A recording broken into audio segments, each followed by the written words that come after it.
to the crowd on January 6th. If you are asking whether the violence at the Capitol on January 6th was part of some operation orchestrated by FBI sources and/or agents, the answer is emphatically You're saying no? No. This is a very significant hearing, Mr. Chairman, and these buses are nefarious in nature and were filled with FBI informants dressed as Trump supporters and deployed onto our Capitol on January 6th. Your day is coming, Mr. Ray. Joining us now, NBC News Justice and Intelligence correspondent Ken Delaney. So Representative Higgins essentially accusing the FBI of bussing in FBI agents dressed up as rioters, insurrectionists, and storming the Capitol on a hearing that had nothing to do with this. Is this how the hearing went? I would say about a third of it, Yasmin. Mr. Higgins wasn't the only Republican who engaged in those kind of theatrics. Marjorie Taylor Greene, for example, did something very similar. And a lot of Republicans took their time to really lambaste Chris Wray and Secretary Alejandro Mayorkas of DHS over things like the border issues of border security, of FBI investigations of January 6th. But Chris Wray came to brief Congress on what he views as a very important issue, which is the elevated level of threat in the United States from terrorist attack.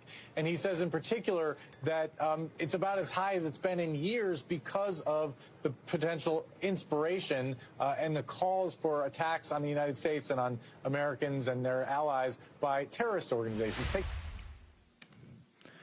Okay, it was explosive today. We're going to drill down this more, but Mike Davis, and Ray never really denied it. He kind of did his typical bob and weave.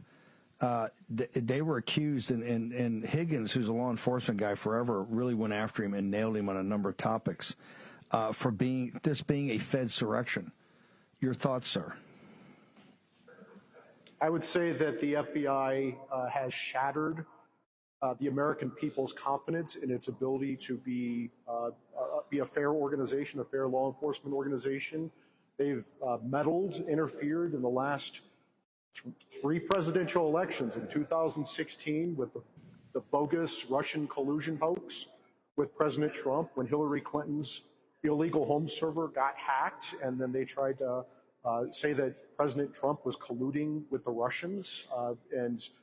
You saw this in 2020 when the FBI, the intel community, said that Hunter Biden's laptop was part of a Russian disinformation campaign. They're interfering in the 2024 election when they did their unprecedented, unnecessary, unlawful home raid on President Trump for presidential records he's allowed to have. This FBI, this Justice Department, the Biden Justice Department and Chris Wray's FBI has been politicized and weaponized for too long. We have the Biden Justice Department going after Trump, Trump's top aides like you, Steve, his attorneys, his supporters.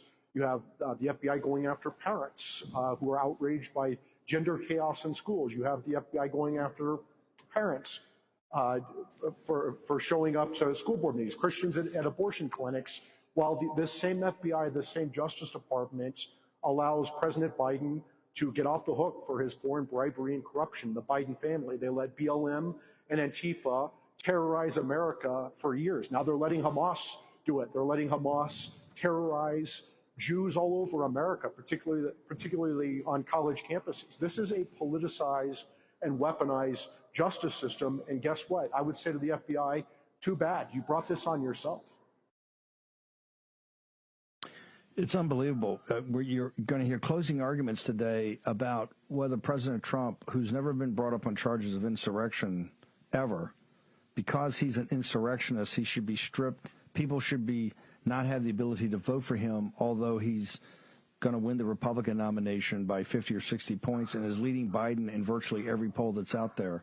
At the same time, the director of the FBI can't answer straightforward questions from former law enforcement officials who are now members of Congress about FBI agents, FBI assets, FBI informants at the Capitol on January 6th. I mean, it's an unbelievable state of affairs. Mike Davis, what's your social media? People are going to want to follow you as you're following the closing arguments today on the 14th Amendment trial in Denver, Colorado. I'm going into the closing arguments now. It's article3project.org, article number 3project.org. You can donate there. Social media, it's at Article 3 Project, at article number 3 Project on Getter, Twitter, Truth. My personal at MRDDMIA, MRDDMIA. And thank you, Steve. Thank you, brother. Okay, I want everybody, Grace and our team here will be tracking Mike closely as closing arguments.